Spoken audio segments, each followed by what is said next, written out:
तो lecture number 9 है हमारे इलेक्ट्रिसिटी चैप्टर का, जिसके अंदर cell, EMF and internal resistance ऐसा कुछ हमने टॉपिक डाला था। और लास्ट क्लास में मैंने आपसे सेल और ईएमएफ के बारे में थोड़ी बहुत बात की थी कि सेल किसे कहते हैं। सेल ऑलरेडी यू नो, पूरा का पूरा इलेक्ट्रोकेमिकल सेल आप ऑलरेडी चैप्टर पढ़ चुके हैं केमिस्ट्री में, जिसके बारे में ऑलरेडी आपको जानकारी है। और वहां पे ही मैंने आपको ईएमएफ ऑफ द सेल के बारे में बताया था। What is EMF of the cell? When no current is flowing in the circuit, उस टाइम उसका पोटेंशियल ड्रॉप है, या वो जो ओरिजिनल पोटेंशियल जो वो पर्टिकुलर बैटरी पोजेस करता है, that is only called as EMF of the cell. और वो हम लोग कैसे निकालते हैं कि एक पॉजिटिव चार्ज को एक प्लेट से घुमा के अगर दूसरे प्लेट तक, यानी जिस प्लेट से आपने चार्ज को घुमाया है वहीं पर लाकर जितना वर्क करना पड़े उसको घूमने में, उतना वर्क बाई जो चार्ज को आपने घुमाया है, that is only called as EMF of the cell. और उसके बाद हमने उसका फार्मूला लिखा था E = W/Q and so. Heading डालें इंटरनल रेजिस्टेंस, हेडिंग डालें internal resistance, right. Internal resistance, internal resistance is denoted by small r. Internal resistance is denoted by small r.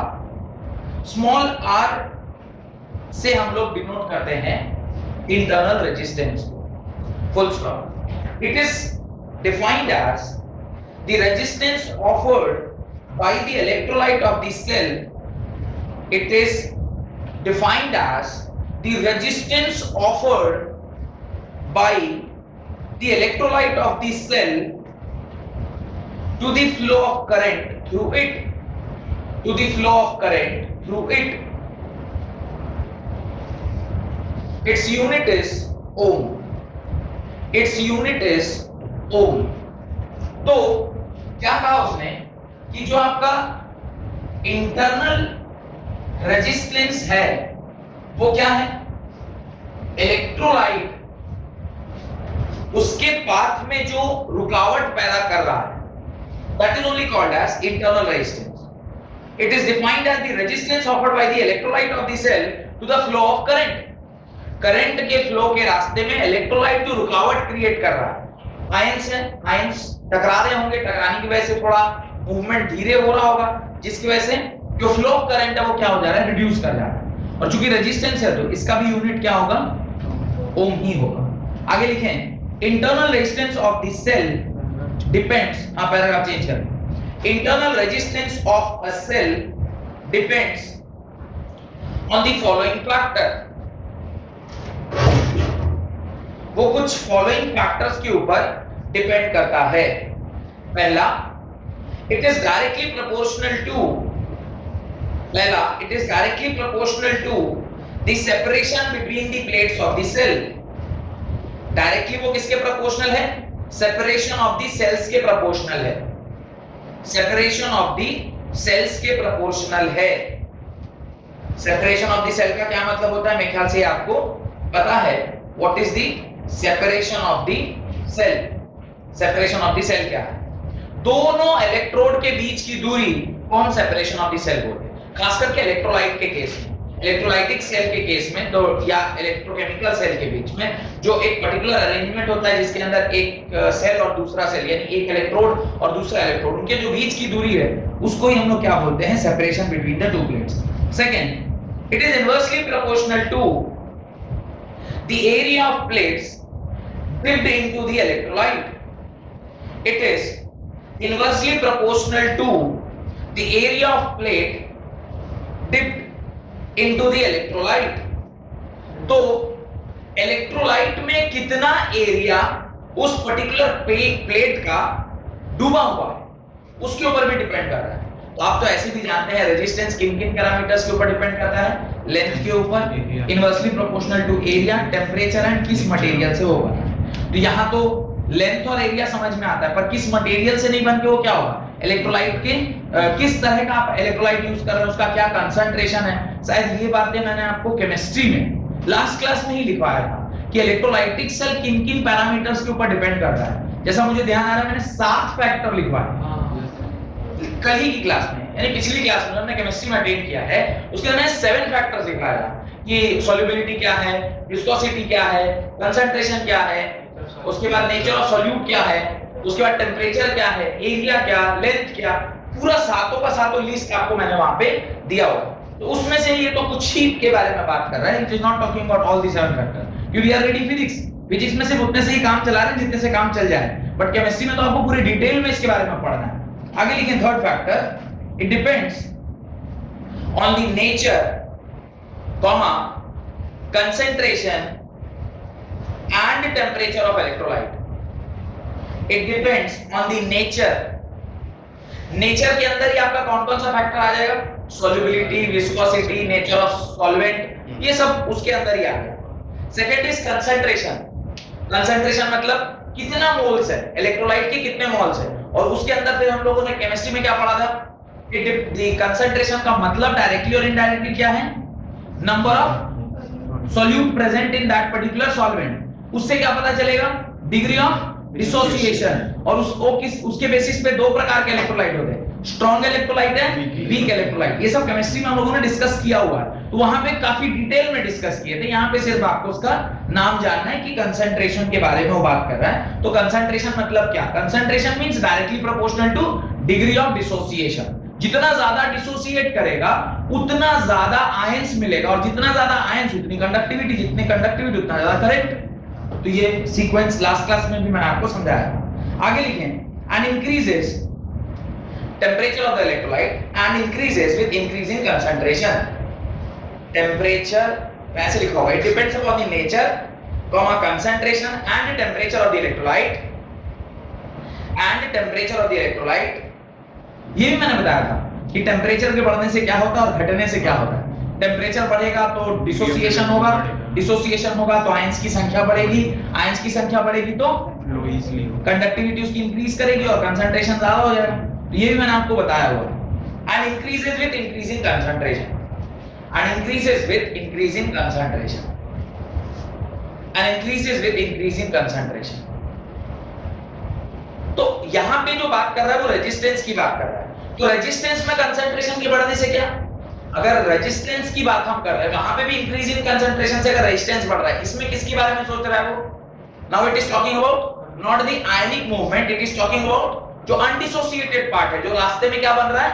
रुकावट बन रहा है, जो उसको आगे बढ़ने नहीं दे रहा है। वो भी अगर बढ़ेगा, उसकी कंसंट्रेशन भी अगर बढ़ेगी, तो ऑब्वियसली जो आपका कंडक्टिविटी है वो घट जाएगा और रेजिस्टिविटी क्या हो जाएगी, या रेजिस्टेंस क्या हो जाएगा, बढ़ जाएगा। देन हेडिंग आने, टर्मिनल पोटेंशियल डिफरेंस।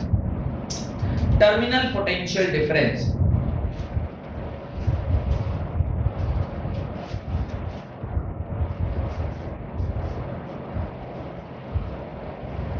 तो दो चीजें हैं।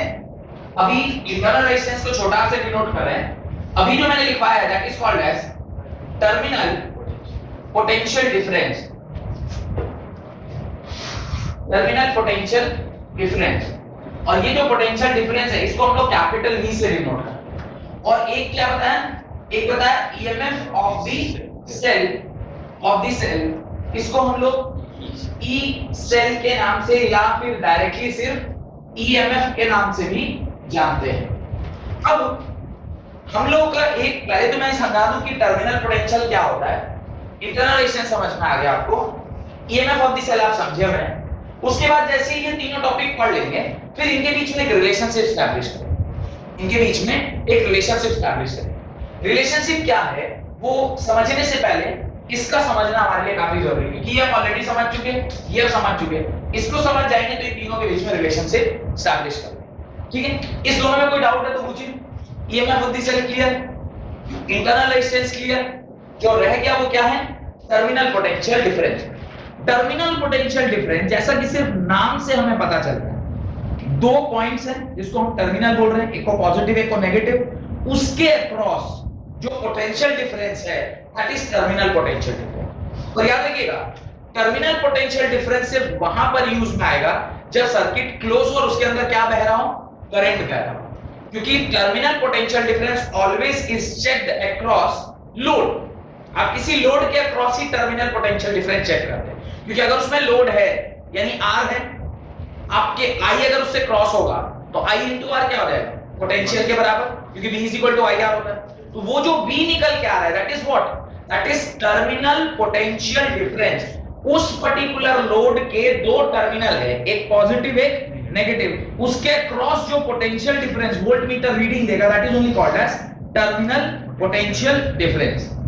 याद रखिएगा ये तभी संभव है जब सर्किट क्लोज है और उसके अंदर क्या बह रहा है, करंट बह रहा है। पर ईएमएफ के लिए करंट की कोई आवश्यकता नहीं है। When no current flows in the circuit the potential difference across the cell या battery is known as EMF. Whereas terminal potential में करंट का फ्लो होना जरूरी है, क्योंकि जब भी आप टर्मिनल पोटेंशियल निकालेंगे वो ऑलवेज आप किसके अक्रॉस निकालेंगे, किसी ना किसी लोड के अक्रॉस। इसमें कोई करंट आई जा रहा होगा, इसका कोई रेजिस्टेंस आर होगा, जब इसके अक्रॉस आप पोटेंशियल डिफरेंस V लगाएंगे तो V इज इक्वल टू क्या निकल के आएगा, IR निकल के आएगा। अब रेजिस्टेंस R होगा तो R आएगा, कुछ और होगा तो कुछ और आएगा, पर ultimately V is equal to IR का फार्मूला आप यहां पर लगा पाएंगे। तो डेफिनेशन लिखिए, terminal potential difference of a cell, specifically हम लोग उसमें कहां बात कर रहे हैं, terminal potential difference of a load बात नहीं कर रहे, we are talking about terminal potential difference of a cell, यानी सेल के अक्रॉस, एक सेल के अक्रॉस। अब इसके अंदर तो करंट होता है, उस करंट और इसके अंदर इंटरनल रेजिस्टेंस छोटा, अभी थोड़ी देर पहले है छोटा I है, तो अब जो मैं V निकालूंगा ये किसके बराबर होगा, V इज इक्वल टू छोटा I इनटू छोटा, sorry capital I into R। तो अब रेजिस्टेंस अगर R था तो छोटा R यूज किया, यहां पे कैपिटल R था तो कैपिटल R यूज किया। Internal resistance of a cell अगर छोटा R है तो आप I को R से मल्टीप्लाई करेंगे, आपको पोटेंशियल डिफरेंस मिलेगा किसके अक्रॉस, अक्रॉस द सेल। अगर यहां पर लिख रहे हो तो किसके across, across the load. Depending upon load और सेल आप जहां भी लगाइएगा वहां पर आपको ये डिफरेंस मिल जाएगा। लिखिए इस बात को, terminal potential difference of a cell is defined as potential difference between the two terminals of a cell in a closed circuit is defined as the potential difference between two terminals of the cell in a closed circuit. That is, bracket में लिख लीजिए, that is when current is drawn from the cell, मतलब जब current उसमें से क्या हो रहा है, पास कर रहा है। करंट का फ्लो करना जरूरी है, करंट अगर फ्लो नहीं करेगा तो फिर इंटरनल रेजिस्टेंस के अक्रॉस जब करंट ही नहीं तो फिर पोटेंशियल ड्रॉप कैसा। ईएमएफ क्या कहता है, EMF is that potential difference which is produced by a battery when there is no current, और potential difference always when there is current. तो ईएमएफ और पोटेंशियल डिफरेंस दो अलग-अलग चीजें हैं, ध्यान रखिएगा। पोटेंशियल डिफरेंस आप जरूरी नहीं कि सेल ही के अक्रॉस निकालें, किसी भी सर्किट, इलेक्ट्रिकल सर्किट एलिमेंट कुछ भी हो, एक कैपेसिटर लगा है, एक रेजिस्टेंस लगा है, एक इंडक्टर लगा है, कुछ भी, एक ट्रांसफार्मर, अब कुछ भी लगा है उसके क्रॉस आप पोटेंशियल डिफरेंस मेजर कर सकते हैं। But EMF is always the battery का ही होता है या सेल का ही होता है। ईएमएफ आप पूरे सिस्टम में और कहीं भी कैलकुलेट नहीं कर सकते, ठीक है। It is represented by capital V, it is represented by capital V and its unit is volt, and its unit is volt.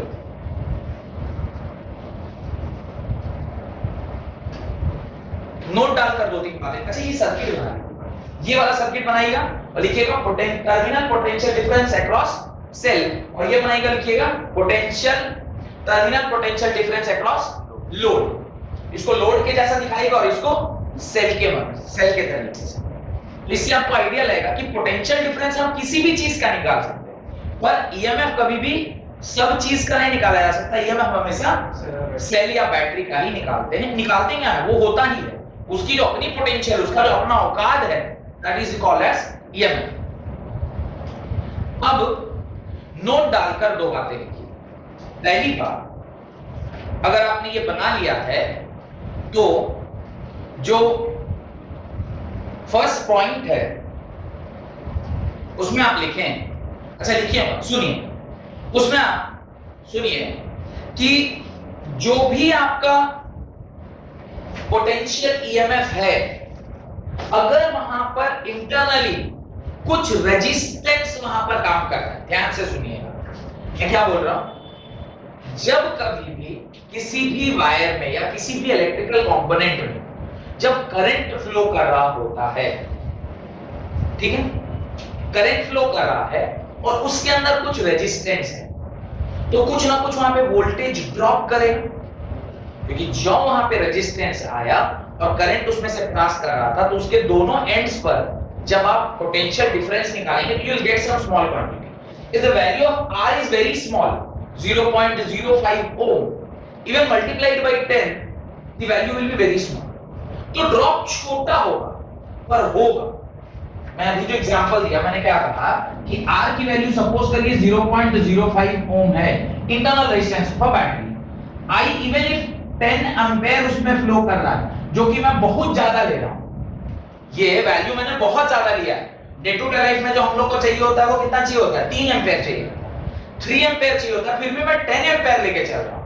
अगर मैं 10 एंपियर भी लेता हूं तो उस बैटरी के अक्रॉस जो पोटेंशियल आएगा वो कितना आएगा, I into R, that is 10 into 0.05, that is 0.5 volt.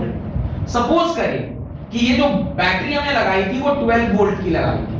कितनी की लगाई थी, 12 वोल्ट। ये बैटरी का ईएमएफ कहलाएगा।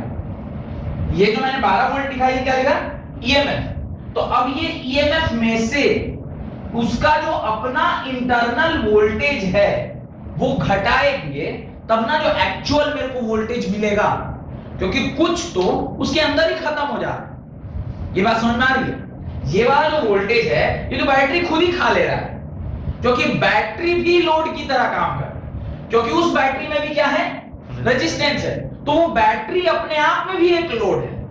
उस लोड का वैल्यू बहुत कम है, जिसकी वजह से जो पोटेंशियल ड्रॉप था वो काफी कम आया, जिसकी वजह से जो ओवरऑल वोल्टेज था वो 12 में से अगर आप 0.5 घटाएगा तो 11.5 आएगा। तो आपको बहुत ज्यादा फर्क नहीं पड़ा। याद है मैंने कहा था कि कोई बैटरी अगर 1.5 की होती है तो आपको जो मिलता है वो 1.3 के आसपास मिलता है या 1.35 के आसपास मिलता है। रीजन 1.5 या जो भी मैंने कहा, भी क्या कहा, 0.15 जो वैल्यू है कहां ड्रॉप हो गया, वो इंटरनल रेजिस्टेंस में चला गया। और इंटरनल रेजिस्टेंस कुछ ना कुछ एनर्जी तो खाएगा ही खाएगा, और अगर नहीं खा रहा तो फिर वो बैटरी गर्म कैसे हो जाती है थोड़ी देर, आप जो छुएंगे वो गर्म कैसे हो रही है। जहां लोड वहां पे पावर डिसिपेशन, और पावर डिसिपेशन होगा तो हीट होगा, हीटिंग इफेक्ट ऑफ करंट आप लोग पढ़े हैं। जहां लोड वहां हीट डिसिपेट होगा, और हीट डिसिपेट होगा तो गर्म होबे करेगा। ठीक है, थोड़ा टाइम के बाद गर्म होगा अगर लोड की वैल्यू छोटी है, और गर्म कैसे नहीं होगा। मोबाइल को आप एक्सटेंसिव यूज करिए, गर्म कैसे नहीं होगा, वो बैटरी एग्जॉस्ट होगा, वो गर्म कैसे नहीं होगा, गर्म तो होगा ही, टाइम लगेगा उसको गर्म होगा कैसे नहीं। जब आप करंट एक लगातार किसी सर्किट में फ्लो करा रहे हैं और उसके अगर इंटरनल रेजिस्टेंस है तो आई स्क्वायर लॉस जाएगा कहां, वो तो हीट के फॉर्म में डिसिपेट करता है। तो हीट होगा, आपको गर्म लगता है, बैटरी को बहुत देर तक यूज करिए वो भी गर्म हो जाएगी, ऑब्वियसली गर्म होगा, क्योंकि वो हीट डिसिपेट करेगा। और वो हीट कैसे है, heat is energy, potential is also potential energy. तो ये जो पोटेंशियल एनर्जी ड्रॉप हुआ ये तो इसी फॉर्म में कन्वर्ट होगा ना, because we can not create heat, we can not create energy, we can not destroy energy, it can only change from one form to another. तो ये जो ड्रॉप हुआ ये कहां, किसी चीज में तो कन्वर्ट होगा, क्या चीज में कन्वर्ट होगा, हीट एनर्जी में कन्वर्ट होगा, आपको गर्म लगेगी, बात समझ में आई। लेकिन इसकी वैल्यू इतनी छोटी होती है कि हमें बहुत ज्यादा फर्क नहीं पड़ता। मान लीजिए 12 वोल्ट का बैटरी है, 0.1 0.2 0.3 अगर लॉस भी हो गया ठीक है चलता है, मगर मान लीजिए 12 वोल्ट का बैटरी था, 10 वोल्ट लॉस कर गया, नंगा नहाएगा क्या, निचोड़ेगा, चले 2 वोल्ट लेके क्या करोगे, आलू लोगे, किसी काम का। तो लॉस बहुत थोड़ा सा होना, वही अच्छा सेल है जिसका इंटरनल रेजिस्टेंस कम हो। तो कोशिश ऐसी होनी चाहिए कि ऐसा सेल बनाया जाए कि उसका लॉस क्या हो, कम से कम। और लॉस कब कम होगा, जब उसका इंटरनल रेजिस्टेंस कम, क्योंकि इंटरनल रेजिस्टेंस ही वो कंपोनेंट है जो उसको लॉस करवा रहा है या उसके ईएमएफ में से थोड़ा सा खींच ले रहा है या उसको थोड़ा सा कंज्यूम कर ले रहा है। नोट में यही बात लिखना है, right. Terminal potential difference of a cell is always less than the EMF of the cell. Terminal potential of the cell is always less than the EMF of the cell.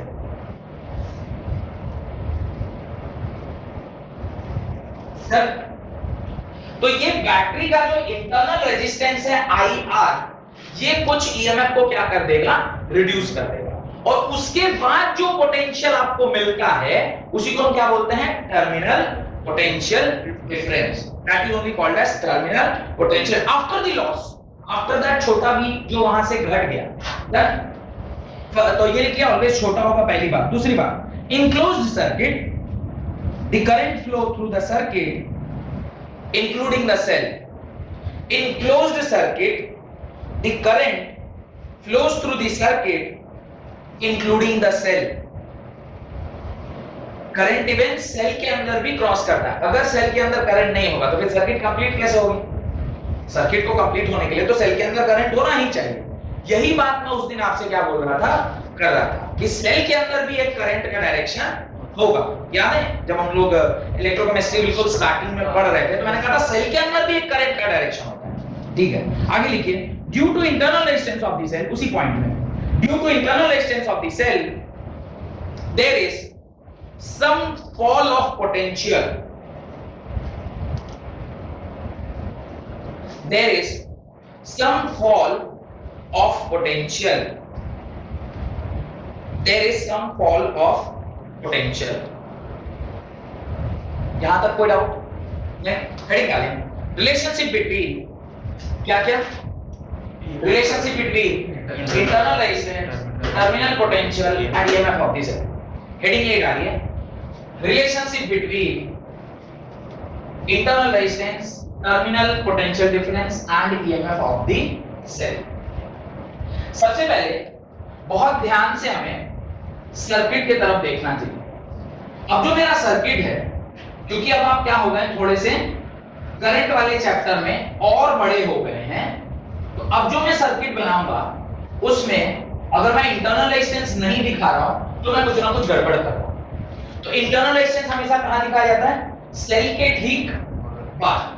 और अगर ऐसा कुछ दिखा तो आपको समझ में आना चाहिए कि ये पूरा, ये is only the battery, this is the small R, this is capital are.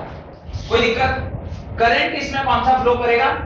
I flow करेगा। अब थोड़ा सा बुद्धि लगाकर एनर्जी की इक्वेशन लिखनी है। एनर्जी की इक्वेशन मतलब इसको ध्यान से देखिएगा, इसे मैं ईएमएफ बोल रहा हूं जिसको अब के बाद मैं कैपिटल ई से डिनोट करूंगा।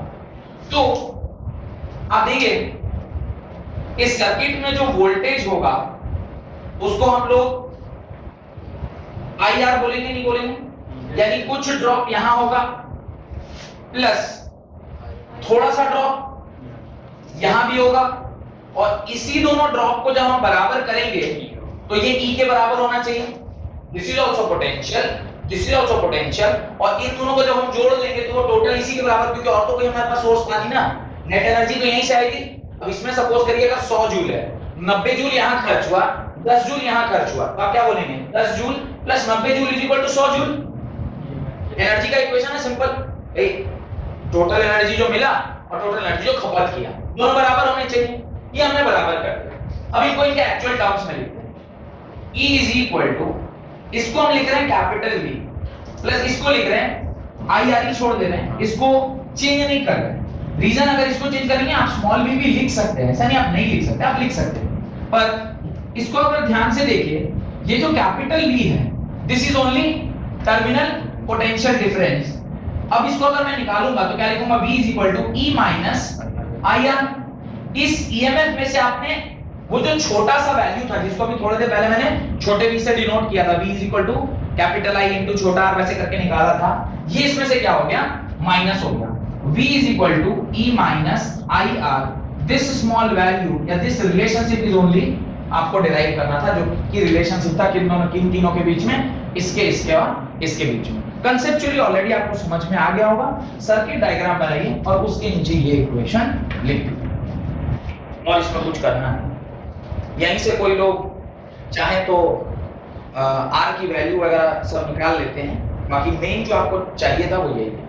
अब कई लोग इसको अलग अलग तरीके से लिख के यहाँ से आई की वैल्यू निकाल लेते हैं, आर की वैल्यू निकाल लेंगे। एक तो इक्वेशन है उसमें 5 चीज है तो 5 तो इक्वेशन बन ही जाएगा। ऐसे ही जैसे कि आपने distance is equal to speed into time पढ़ा है, अब कोई बोले डिस्टेंस का formula speed into time, speed का formula distance by time, time का फार्मूला डिस्टेंस बाय स्पीड, भाई निकला तो एक ही इक्वेशन से, अब उसमें आप फेर कराते रहिए। ऐसे ही ये आपका मेन इक्वेशन है, यहीं से हमने डेरिवेशन करके v निकाल लिया। कोई चाहे तो इसी में डेरिवेशन करके क्या निकाल सकता है? i निकाल सकता है। i निकालिएगा कैसे? आप लिखिएगा i is equal to r plus छोटा r is equal to capital E और I इज इक्वल टू क्या हो जाएगा E by capital R by small r। ये आपका करंट का फॉर्मूला आ गया। तो इस तरह करंट निकल रही है। इसी में कोई बोले कि नहीं आप स्मॉल r का वैल्यू निकालिए, आप स्मॉल r का वैल्यू निकाल लेंगे, जो बोलेगा हम वही निकाल लेंगे। इसमें सर स्मॉल भी है नीचे वाला। कौन सा स्मॉल भी है ये? तो यहाँ कैपिटल था तो यहाँ स्मॉल कैसे हो गया? सर वही। हाँ सेम, ये भी वही। छोटा लिख दिया इसके पास, बड़ा कर देते क्या है तो कैपिटल ही, और कैपिटल वो नहीं हो वो तो टर्मिनल पोटेंशियल डिफरेंस है। तो मैंने पहले कहा वो बड़ा लिखा है छोटा लिखा है या टेढ़ा लिखा है तो टर्मिनल पोटेंशियल डिफरेंस। ये कांसेप्ट क्लियर होना चाहिए, ठीक है। और यहीं से आप स्मॉल r की वैल्यू भी निकाल सकते हैं। स्मॉल r को हम लोग कैसे लिखते हैं वो मैं आपको बताता हूं। यहीं से कई बार ये भी सवाल पूछा जाता है कि find the value of internal resistance. तो इंटरनल रेजिस्टेंस भी आप आसानी से निकाल सकते हैं। कैसे? I की वैल्यू आ गई, जरा इसको ध्यान से देखें। I की वैल्यू को आप क्या लिखेंगे? Capital V by capital R लिख सकते हैं, is equal to E by R plus R। यहां तक कोई दिक्कत? अब इसको हम रीअरेंज करिए, कैसे आप क्रॉस मल्टीप्लाई करेंगे? क्या लिखेंगे? BR प्लस B छोटा r is equal to ER, E into capital R। अब आपको छोटा चाहिए, इसको उधर ले जाएंगे। आप क्या लिखेंगे? B into small r is equal to ER minus VR, ER minus VR। अब यहां से आपको R चाहिए, तो आप क्या लिखिएगा? E कैपिटल R, या यहां से मैं कॉमन ले लेता हूं, R को क्या ले लेता हूं? कॉमन ले लेता हूं। क्या बचेगा? E minus V whole divided by छोटा v, सॉरी छोटा v बोल रहा हूं, कैपिटल V R। इसको थोड़ा ध्यान से देखिए, ये क्या v बाई v वन हो सकता है क्या? आप क्या लिखेंगे? E by v minus 1। ये आपका क्या हो गया? छोटा r का फॉर्मूला हो गया। सर यहाँ से इस फॉर्मूला से क्यों नहीं निकाल रहे? इससे इसमें सारी चीजें आएंगी, यहां से भी वही निकलेगा, इससे भी वही निकलेगा, पर वो कैपिटल R के टर्म्स में नहीं आएगा। फिर आपको यहां सब्स्टिट्यूट करना पड़ेगा IR। अल्टीमेटली यहीं से सारा कहानी तो यहीं से स्टार्ट हुआ, वहीं से स्टार्ट करिए जहां से स्टार्ट हुआ है। इस प्रकार से कुछ भी आप चाहें तो चार्जिंग ऑफ अ सेल, ये कॉन्सेप्ट आपको देखना है। यहां पे थोड़ा सा ध्यान देने वाली बात है कि ये जो बैटरी, जब करंट इससे बाकी सारे लोड को करंट मिल रहा है, that time it is discharging, ये अपनी एनर्जी को डिसिपेट कर रहा है, एनर्जी डिसिपेशन कर रहा है, तभी ये सारी चीजें काम कर रही है। लेकिन बैटरी आजकल सुनते हैं दो तरीके का आने लग गया है। एक तो होता है जो वन टाइम यूज वाला, नहीं यूज कीजिए फेंक दीजिए, जैसे वो पेंसिल बैटरी और ये सब। पर आजकल अधिकांश बैटरी जो बन रही है उसमें लोग चाह रहे हैं कि वो बार-बार रिचार्ज में चार्जिंग हो सके उसका। जैसे आप जो मोबाइल फोन्स में बैटरी यूज करते हैं, everyday you are charging it, अगर आप चार्ज नहीं करेंगे तो डिस्चार्ज हो जाता है। इसलिए बोल रहा है डिस्चार्ज हो गया फोन, मेरा फोन नहीं लग रहा है, ये वो तमाम तरह की बातें हम लोग करते हैं। तो चार्जिंग वहां भी रिक्वायर्ड है। इवन पेंसिल बैटरी वाले जो सेल आते हैं उसमें भी चार्जिंग होता है। आपने देखा वो जो DSLR करके क्या कुछ एक बड़ा बड़ा कैमरा रहता है, उससे उसमें सूरज को जमीन पे ला देता है। नहीं कुछ ऐसे मतलब फोटो खींच ले रहा है कि सूरज भी एकदम पूरा पास आ जाता है। They have some no cameras and वो खास करके वो फोटोग्राफी हॉबी वाला no all Raj lovely photography. कहां फोटोग्राफी की ना?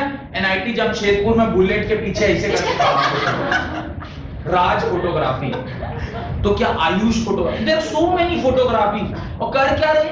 तो खाली डीपी बना रहे, इंस्टाग्राम का प्रोफाइल पिक बनाए तो फेसबुक का प्रोफाइल, ये सब करते। इंस्टाग्राम पे क्या डालते हैं? हम पिक डालते नहीं, इंस्टाग्राम पे सब फोटो डालते हैं, उसी में अपना उसका जीवन तबाह है। कभी बाइक के इस तरफ बैठ के खिंचा रहा है, कभी उस तरफ बैठ के खिंचा रहा है, कभी पांव को ऐसे उठा ले रहा है कि बीच में से सूरज दिखाई दे रहा है और कह रहा सूरज को कब्जे में कर। तो ऑल डिफरेंट टाइप्स ऑफ सब कर रहे हैं। नहीं कोई एक लड़का है उसका मैं देखता हूं, ही इज आयुष और something, no Malik no Malik, तो मलिक के मतलब बुलेट रखा है एंड पूरा एकदम वो सूरज को इधर, कभी ऐसे सूरज को खा रहा है।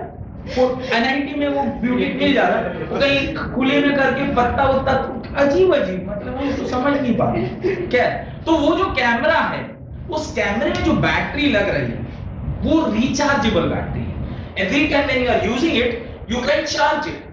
तो ये डिस्चार्जिंग हो गया तो ये वाली बैटरी की हम बात नहीं कर रहे, इसको हम लोग बोलते हैं प्राइमरी सेल या primary storage device. The device which is only used once, use कीजिए, फेंक दीजिए, उस तरह के डिवाइस को हम क्या बोलते हैं? Primary cell.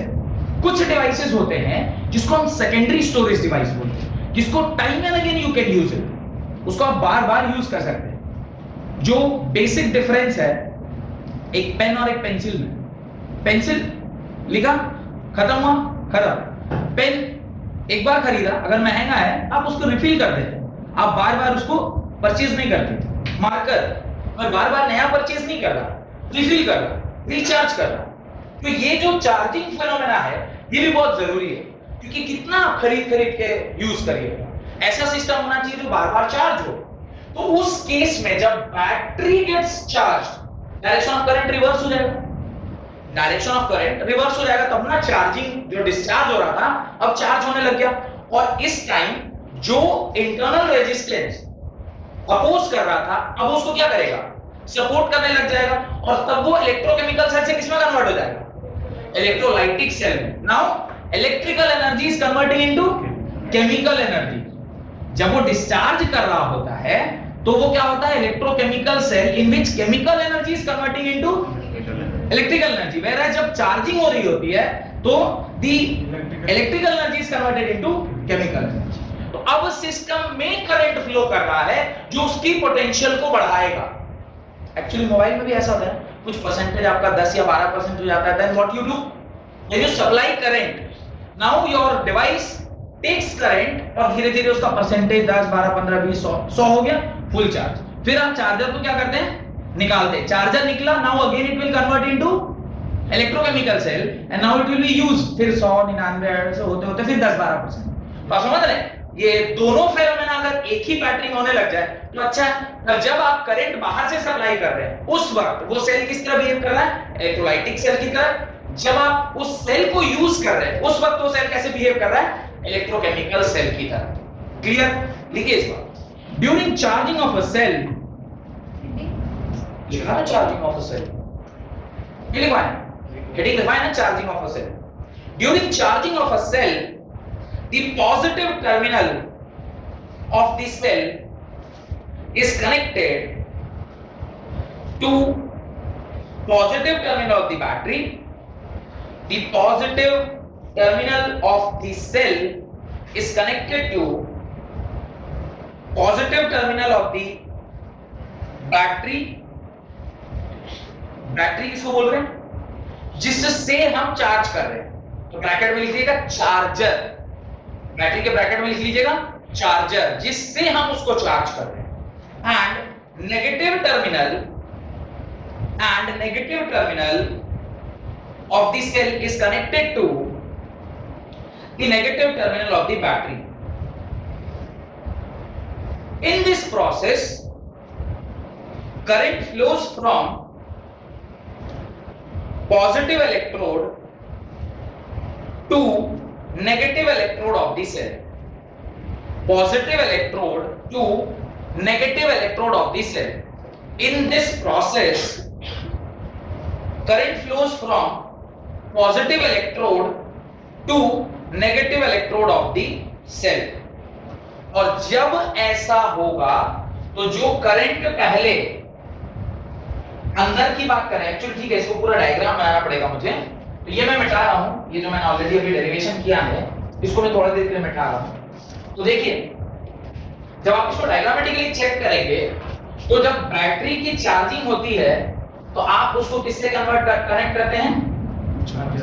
चार्जर से। और चार्जर का जो पॉजिटिव और नेगेटिव टर्मिनल है उसको आप इस प्रकार से कनेक्ट करते हैं। This is positive, this is negative and this is positive, this is negative. Positive terminal is connected to positive and negative terminal is connected to negative. इस प्रकार से ये अगर हायर पोटेंशियल पे है और ये लोअर पोटेंशियल पे है तो current will flow from higher potential to lower potential. इस प्रकार से करंट उल्टा फ्लो करेगा जैसा कि पहले हो रहा था। तो पहले करंट कहां से कहां जा रहा था? ये उसको करंट दे रहा था, अभी ये सोर्स है तो ये इस दिशा में करंट विल फ्लो। अब इस दिशा में करंट विल फ्लो तो करंट का डायरेक्शन यहां पे क्या हो जाएगा? उल्टा हो जाएगा। और जो इक्वेशन आप लिखेंगे वो लिखेंगे V is equal to potential drop is equal to E plus IR। पिछले बार में क्या लिखा था? V is equal to E minus IR because that time this drop was actually reducing the potential of that particular battery. But this time it is not reducing the potential. This time actually it is helping in increasing the potential. क्योंकि इस बार आपको क्या करना है? 5-6% से उठा के उसको वहां तक ले जाना है, 100% चार्ज कराना है. तो चार्जिंग होगी मतलब पोटेंशियल क्या होना चाहिए? बढ़ते जाना चाहिए. बढ़ाने के लिए आपको क्या करना पड़ेगा? जो ऑलरेडी कम हो चुका है उसमें आपको कुछ क्या करना पड़ेगा? जोड़ना पड़ेगा, सो दैट ये फिर से क्या हो जाए? 100 हो जाए. और वंस ये 100 हो जाएगा फिर ये वापस से क्या करने लग जाएगा? डिस्चार्ज. और डिस्चार्ज करेगा, फिर इसमें से ये क्वांटिटी धीरे धीरे घटती चली जाएगी और वो फिर धीरे धीरे वो खत्म हो जाएगा. फिर आप उसको क्या करेंगे? चार्ज करेंगे, फिर वो डिस्चार्ज होगा और ये प्रोसेस चलता जाता है. ये कब तक चलता जाएगा? हर बैटरी की अपनी औकात होती है. उसको कुछ एक टर्म बोलते हैं टेक्निकल, 6000 सम mHa और समथिंग दे कॉल. क्या व्हाट इज दैट? हाँ, वो mAh is what? mAh milli ampere hour और कुछ नहीं. उसके साथ साथ कुछ साइकिल्स दिए रहे. आप वो साइकिल अभी नहीं पढ़े क्योंकि you read on the battery there are certain cycles.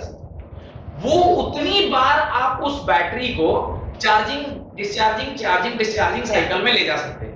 जिस दिन वो नंबर ऑफ साइकिल खत्म हुआ उसके बाद that particular phone will not act as a mobile phone, that will act as a landline. उसके बाद आप उसमें चार्जिंग करके ऐसे रखेंगे तो ही बात हो पाएगी. निकाला खत्म. पुराने फोन में ऐसा ज्यादा होता था क्योंकि तब के जो साइकिल्स होते थे बहुत कम होते थे. इसलिए बोला जाता है कि जो आप चार्जिंग और डिस्चार्जिंग का प्रोसेस करते हैं, बहुत लोगों का एक खराब आदत होता है कि जैसे ही 50% हुआ भग से चार्जिंग में लगा दिया, फिर उसको 100 कर लिया. नहीं, आपने एक साइकिल खराब कर लिया. आपको क्या करना चाहिए? उसको कम से कम 10 तक आने दीजिए. इसलिए मैंने अभी तक जितना भी एग्जांपल लिया, कहीं पे आपको 50 पर नहीं रोके, 5-10 पर लाके रोक रहे थे. मैक्सिमम 12 पर रोके कि 12 तक, फिर 12 से उठा के 100 करा रहे थे. रीजन बीइंग कि आपको जब चार्जिंग डिस्चार्जिंग है उसका साइकिल फिक्स है. ठीक है, आज की बैटरी जो उसमें साइकिल बहुत ज्यादा होता है, that is a different thing.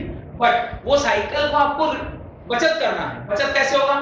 आप फटफट चार्जिंग डिस्चार्जिंग मत करिए.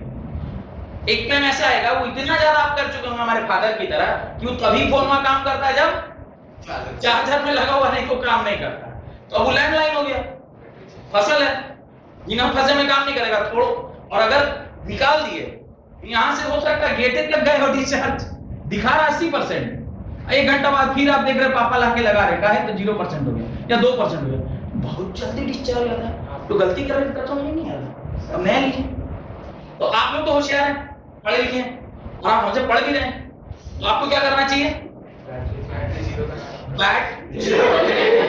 एटलीस्ट 10, मिनिमम 10 तक आ जाए तभी आप उसको चार्जिंग में लेके जाइए. सो दैट कि तब वहां से अगर आप 100 किए, ठीक है, इमरजेंसी है, एकदम तुरंत कहीं बाजार निकलना है, तब तो बोले नहीं अब सर मना की है, नहीं मम्मी तुम लोग जाओ पार्टी जाओ, हम तो तब तक नहीं जाएंगे जब तक. वैसे नहीं बोल रहा हूं. बट अगर टाइम है, इसलिए जनरली लोग बोलते हैं रात में आप चार्जिंग में रखिए. 10% है, 100 हो जाएगा. आजकल तो ऑटो कट आता है, वो एक साइकिल में आपका काम खत्म हो गया. नहीं तो फटफट करिएगा, जल्दी खत्म हो जाएगा. 2 से 3 2 साल के अंदर ही फिर कहानी डैमेज. उसका लेके घूम रहे, चार्जर लगाए, हाँ हेलो ओ. और आप लोग का तो आजकल बोला थोड़ा ज्यादा चल रहा है ना. मेरा सोना खाना खाया ना, ताना खाया. तो ये वाला अच्छा हो रहा है नहीं. हाँ यही अंकिता बोल रही है. हाँ यस मेरा तो पूरा बराबर चल रहा है. बोले रात का पूरा 12 से 2 घंटा डेडिकेटेड स्टडी करते हैं ना. तो 10 बजे सो जा रहे हैं. अच्छा, ताकि 12 बजे उठ के फिर डेडिकेटेडली वो काम करा जाए. देखिए ये है ये dedication, type of dedication. Exactly.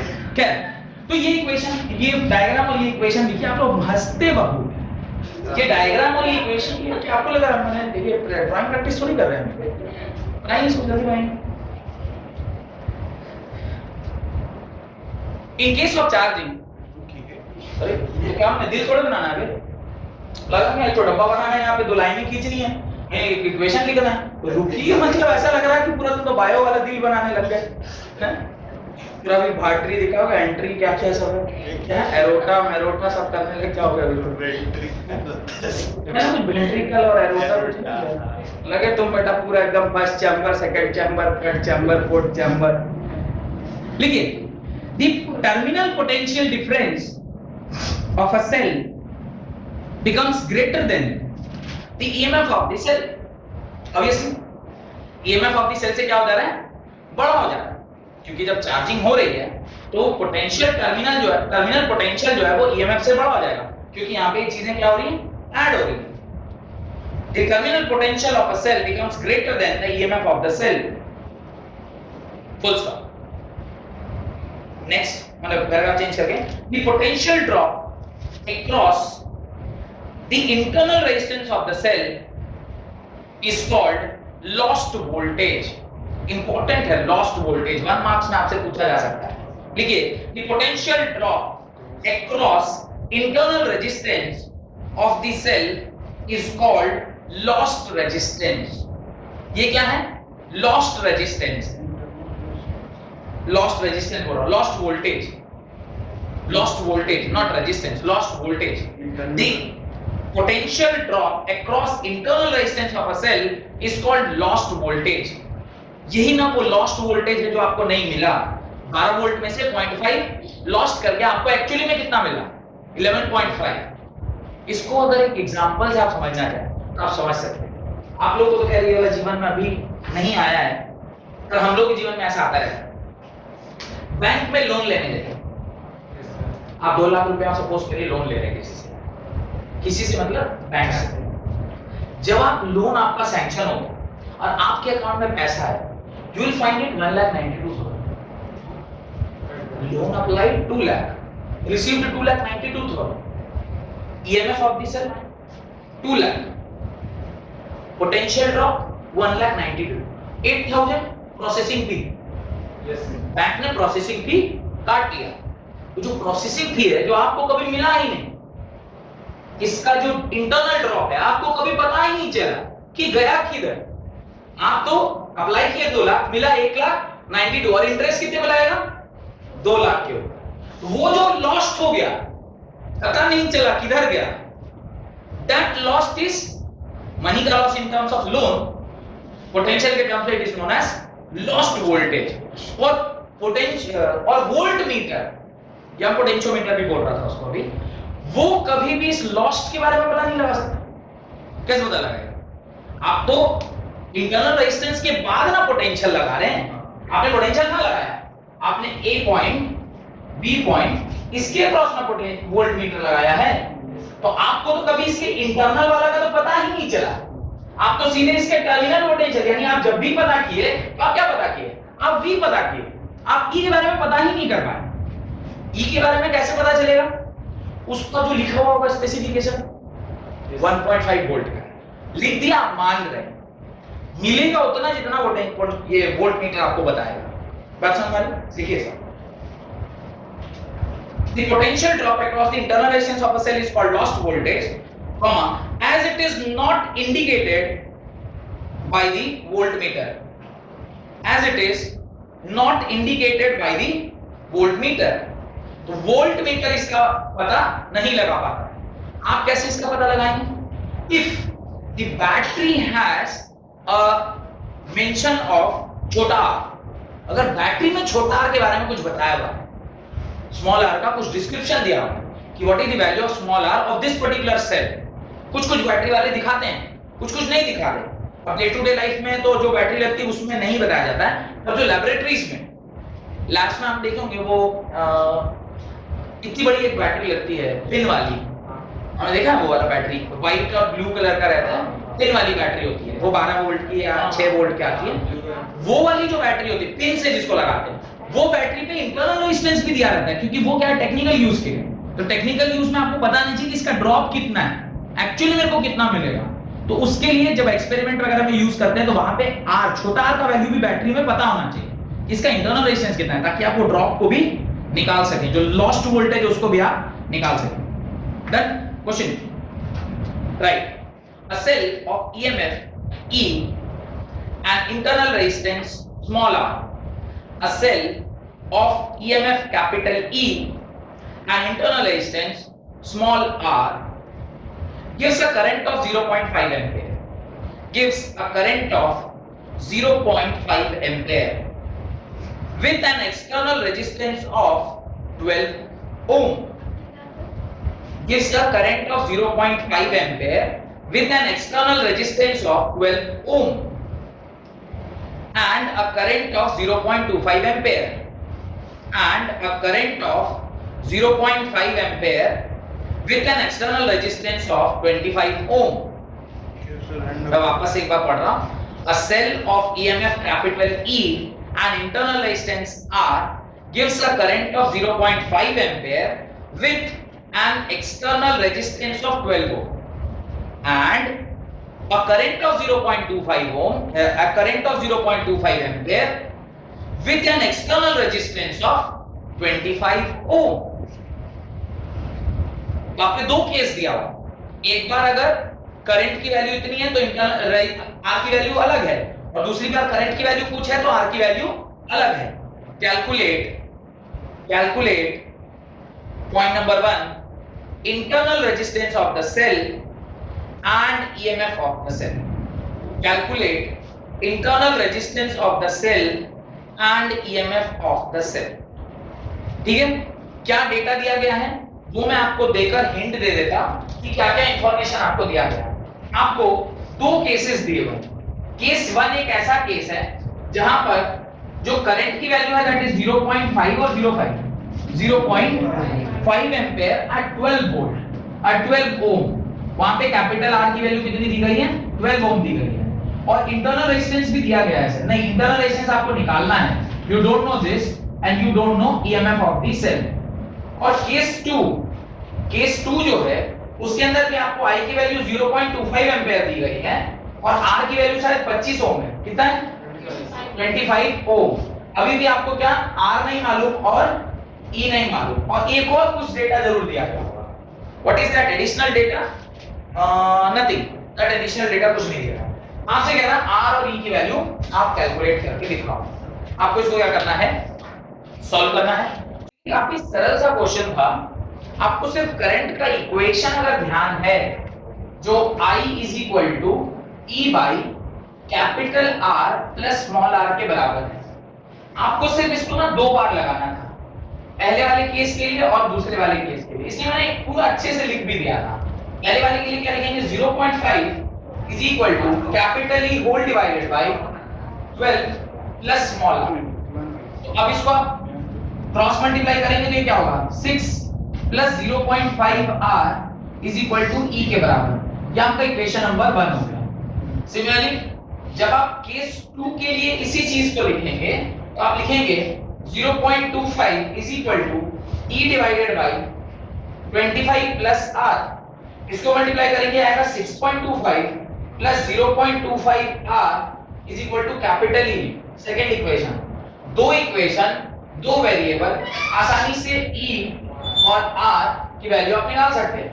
जब आप इन दोनों इक्वेशन को सॉल्व करेंगे तो R की वैल्यू आएगी 1 ओम और E की वैल्यू आएगी 6.5 वोल्ट के बराबर. ये आपका इस सवाल का फाइनल आंसर होगा.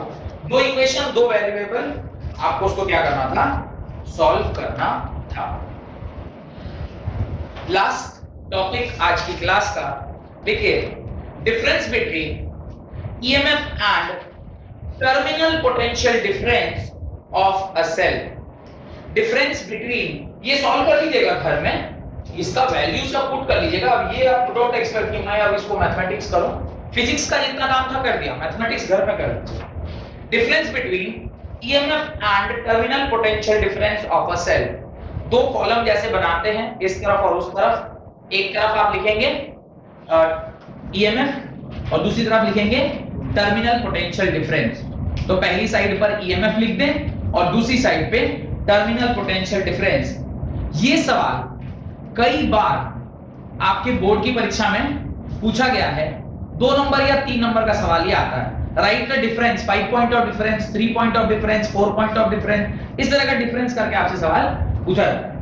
राइट, EMF वाली साइड पे लिखें. First point, the EMF of a cell is the maximum potential difference.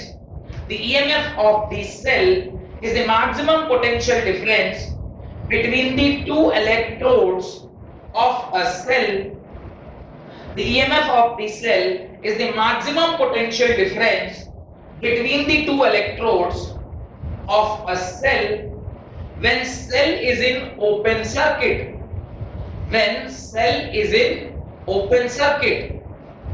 Open circuit मतलब no current flows in the battery, कोई करंट वहां फ्लो नहीं कर रही है, यहां से कोई करंट एक्सट्रैक्ट नहीं किया गया है, उस वक्त जो उसका पोटेंशियल है that is only known as EMF of the cell. उसी टाइम पे दूसरी साइड पर लिखें the terminal potential difference of a cell, the terminal potential difference of the cell is potential difference, the terminal potential difference of the cell is the potential difference between the two terminals of the cell, between the two terminals of the cell in a closed circuit, in a closed circuit।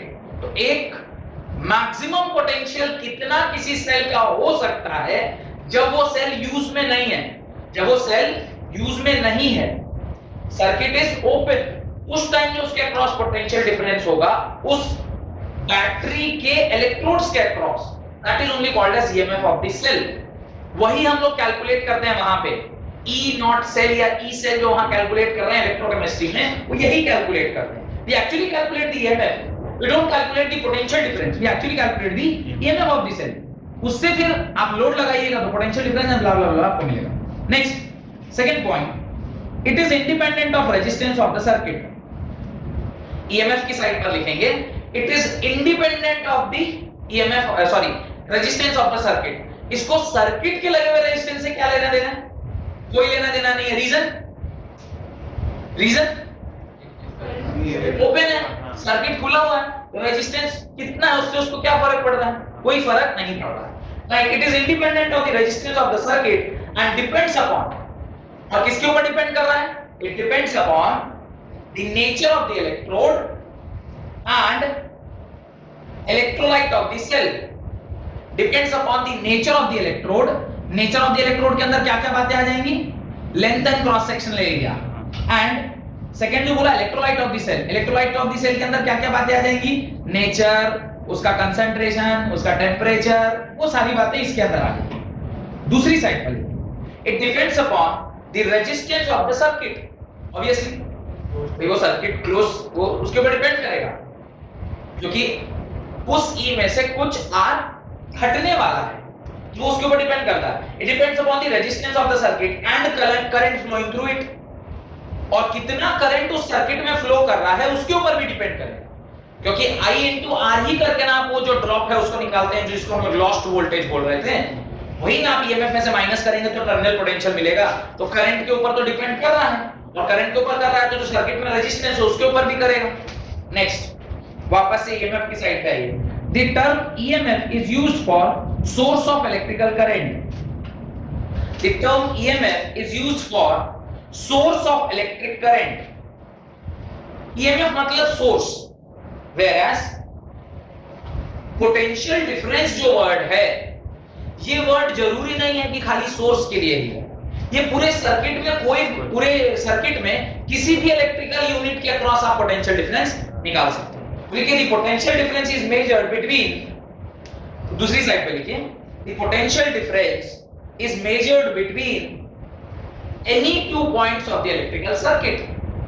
किसी भी दो point एक electrical circuit के अंदर आप उसको potential difference निकाल सकते हैं, जरूरी नहीं कि खाली सेल के अक्रॉस ही निकालें। इसलिए मैंने आपको दो फोटो बनाया था, ध्यान आ रहा है, एक रेजिस्टेंस के अक्रॉस भी बनवाया था और एक सेल के अक्रॉस भी बनाया था। जरूरी नहीं कि पोटेंशियल डिफरेंस हमेशा सिर्फ और सिर्फ सेल का ही निकले, कहीं भी निकाला जा सकता है। The last point, the EMF is a cause. EMF क्या है, कॉज है, whereas potential difference is effect।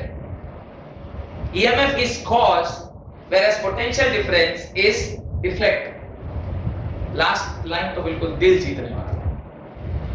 Potential difference is effect. Potential difference तभी कहीं पर होगा जब उसमें करंट फ्लो कर रहा होगा, और करंट हमेशा इफेक्ट होता है, और जो सोर्स है वो हमेशा कॉज होता है। अगर ईएमएफ किसी सेल में होगा ही नहीं तो पोटेंशियल डिफरेंस किसी भी लोड के अक्रॉस कैसे माने क्रिएट कर पाएगा। तो potential difference is a effect whereas EMF is a source. इससे अच्छा तो कुछ पॉइंट हो ही नहीं सकता। यहां तक आज की क्लास में हमें पढ़ना था। हेडिंग डालें cells in series and parallel. अब आप लोग सेल्स को सीरीज एंड पैरेलल में लगाएंगे। अभी तक किसको लगा रहे थे? Resistance was connected in series and parallel, now you will connect cells in series and parallel. और जैसे ही सेल को आप सीरीज और पैरेलल में लगाना स्टार्ट किए तो एक से ज्यादा सेल आ गया, एक से ज्यादा सेल आया तो ओम्स लॉ चले गए तेलंगा में, ओम्स लॉ वहां पे काम करना बंद कर देगा। जहां ओम्स लॉ काम करना बंद किया वहां किरचॉफ लॉ काम करेगा। तो अभी हम लोग धीरे धीरे किरचॉफ लॉ का क्या बना रहे? भूमिका बना रहे, बेस बना रहे। बेबी को बेस पसंद है तो बेबी को नहीं, ये बेस हम बना रहे हैं बहुत किरचॉफ लॉ। किरचॉफ लॉ के लिए हम फाउंडेशन तैयार कर रहे हैं। एक से ज्यादा सेल वाला अगर कोई सर्किट आ जाए उसको कैसे सॉल्व करेंगे? तो पहले एक से ज्यादा सर्किट देखेंगे कैसे लगता है, तब ना फिर उसको सॉल्व करना, वो तो थोड़ा दूर का बात है। समझ में आ रहा है? तो अगली क्लास में हम लोग cells in series and parallel पढ़ेंगे। तब तक के लिए बहुत बहुत